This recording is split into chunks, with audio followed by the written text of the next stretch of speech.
Samuel Gordon, 578. Mic check 1 2 3. Mic check 1 2 3. The audio's good. Address, that'll be the next one.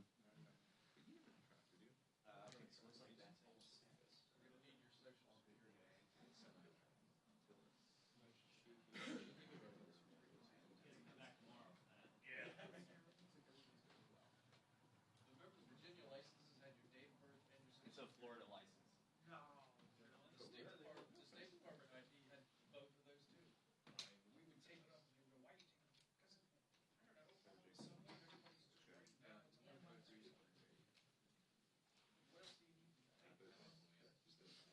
What else do you need?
Heads up. Heads up.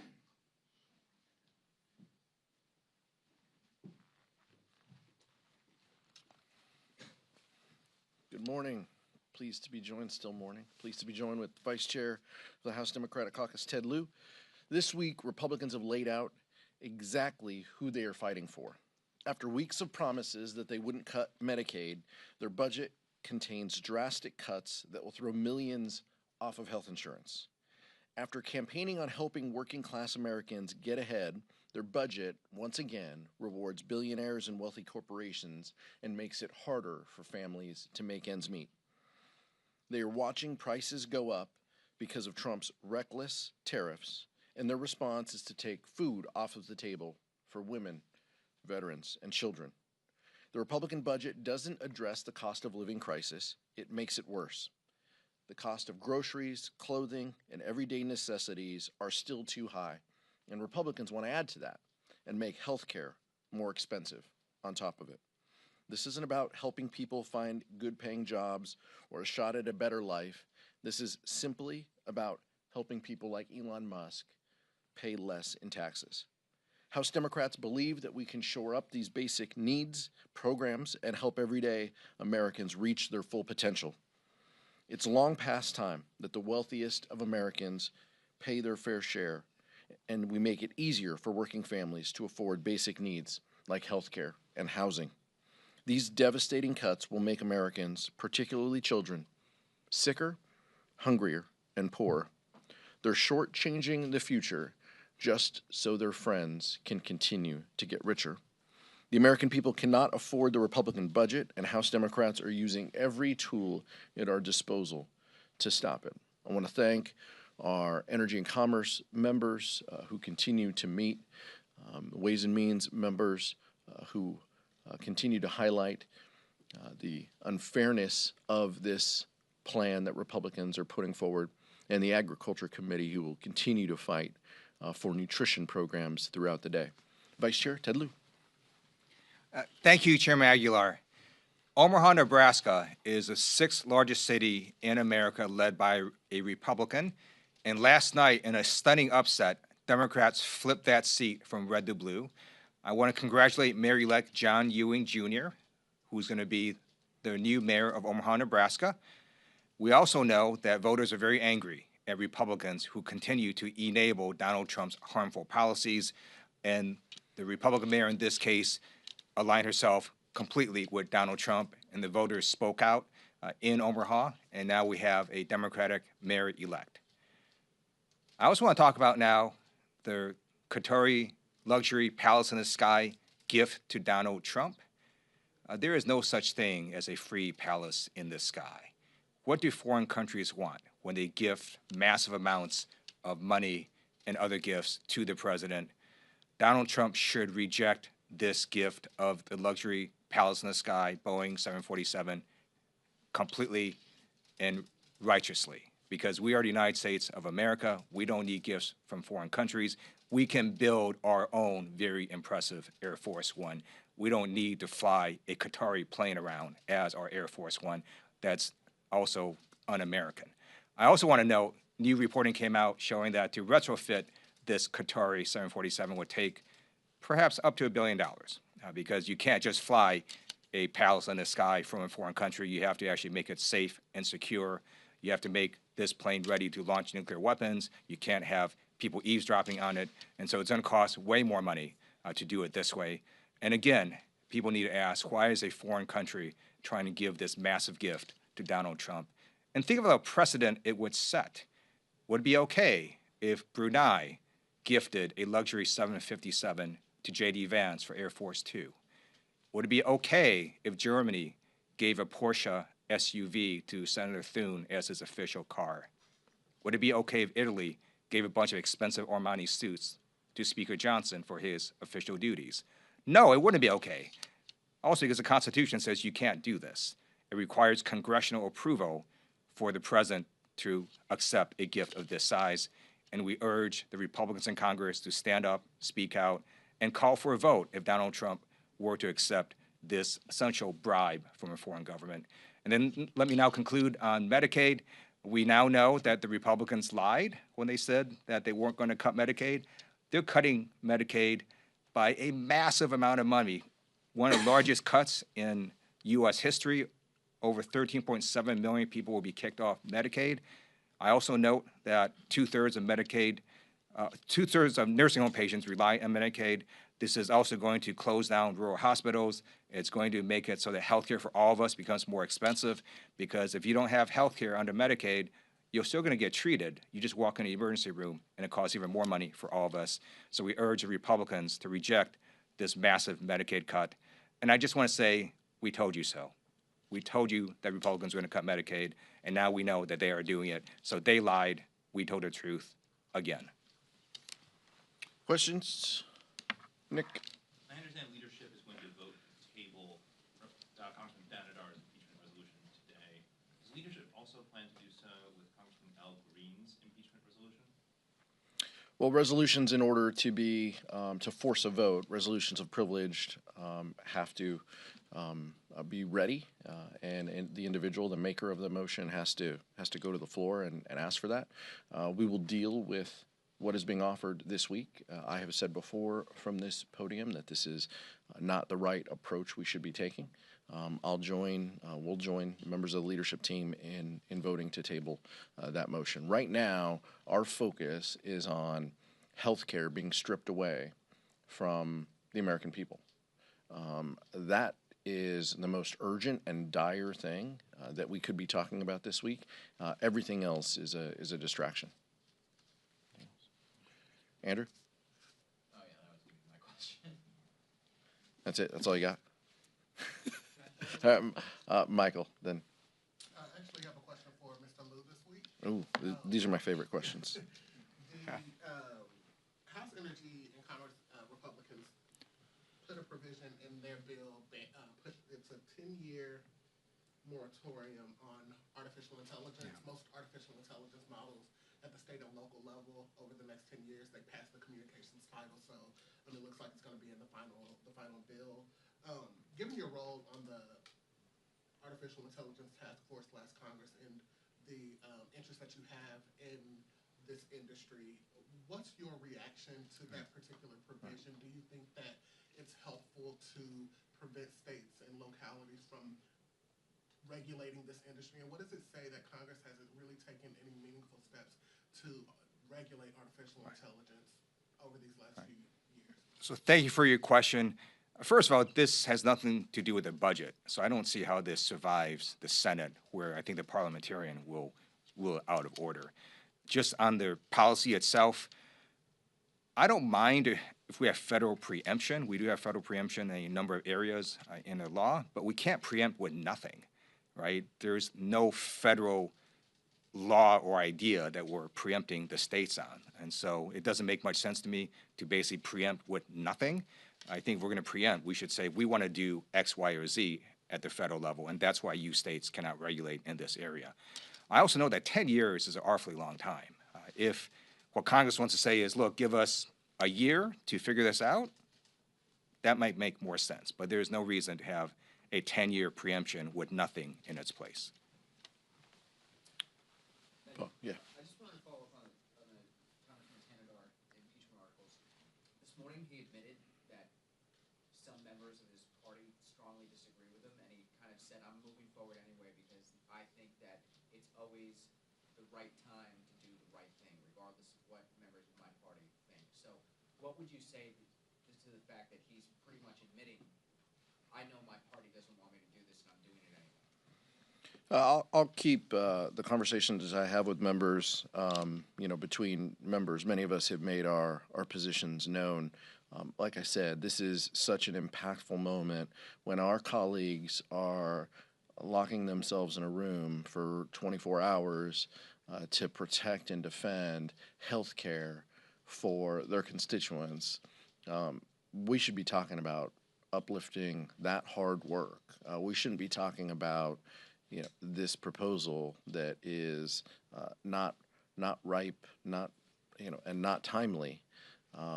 That's what is most important. Impeachment is a tool. Look, like I said before, this president is no stranger to impeachments. He's been impeached twice. Impeachment is a tool that can be used, but it takes weeks and months to do. Right now, the issue of the day is, will 4 Republicans stand up and support health care in this country for their constituents? That is a fundamental issue. Everything else is just a distraction. And we're seeing that play out in real time in the Energy and Commerce Committee, and we will see that again as this bill goes to the Rules Committee and comes to the House floor. That's what House Democrats are focused on fighting for. I understand, we've said before, it is a broad mosaic of opinions within the House Democratic Caucus that the Vice Chair and I get an opportunity to lead, but this is one that is a pretty easy call. Go ahead. Mike Johnson said this morning that he supports a ban on stock trading by members. Jeffries has said the same. Do you think that's something now that should be moved on This has been a bipartisan issue. Members on both sides of the aisle have talked about this. There's a lot of details behind it. I support a ban personally, but there's a lot of details that would need to be worked out. What is difficult for members to also comprehend is, yes, we believe that members shouldn't be trading. We don't believe that members should use any knowledge that they have in order to execute trades. Marjorie Taylor Greene and chairmen of committees have recently engaged in some of this that is questionable. What is also questionable is the President of the United States being able to trade his likeness with meme coins, and he and his family profit to the tune of potentially hundreds of millions of dollars in order to continue this grift on the American public, and not just the American public, to be able to profit from people around the country. So I'm in favor of a ban, but let's not also lose sight that there are plenty of things in which we need to hold the executive to when it comes to conflicts of interest and trading as well. Back. You spoke a bit about the Omaha win yesterday, and what are some things that, and Democrats have also done very well in a lot of special elections since the 2024 election. What are some things that these candidates are doing well that you think House Democrats should be incorporating as we move into the midterm cycle? And what do you think is indicative of how the midterm cycle will go? I want the vice chair to speak to this too, because he pointed to it. But look, I think candidates across the country are talking about the issues. They're talking about providing a better quality of life and lowering the costs that people face. That is fundamentally what folks want to talk about. And in the case in Omaha, you had one candidate who's talking about social issues, and then you have another candidate talking about potholes. The person at the local level who talks about potholes is probably going to win. And so I think keeping your eye on the ball and making sure that you're focused on the needs of your constituents is the absolute most important thing that you can do. And I think that's what those successful candidates are doing. Thank you. Donald Trump is not popular. In fact, he's the least popular president in over 80 years at the 100-day mark. His policies are not popular. Some of them are also lawless. And when Republicans align themselves completely with Donald Trump, then the voters get angry and they're going to start taking them out in elections. And that's what happened. The Republican mayor was there, and she completely aligned herself with Donald Trump, and the voters removed her from office and installed a Democratic mayor who's going to work on issues such as what Chairman Aguilar said, fixing potholes and improving people's lives. Last question in the back. Thank you, sir. I wanted to ask your response to President Trump's executive order that he signed earlier that he said was aimed at cutting drug prices.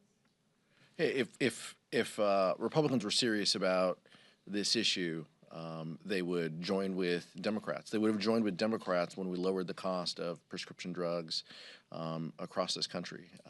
Right now, they and their friends are working to sue to unwind those efforts. That's unacceptable.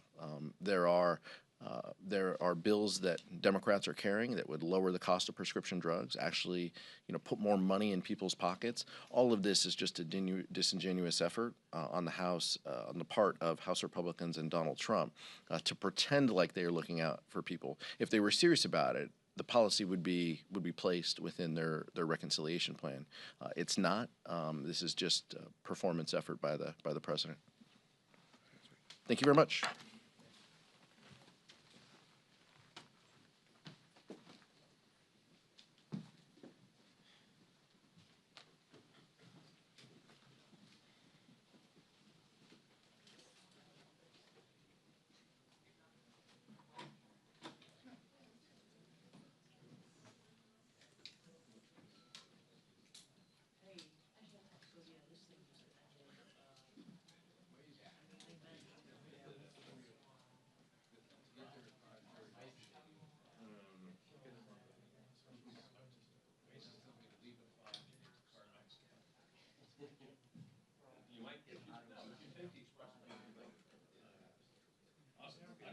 Takes you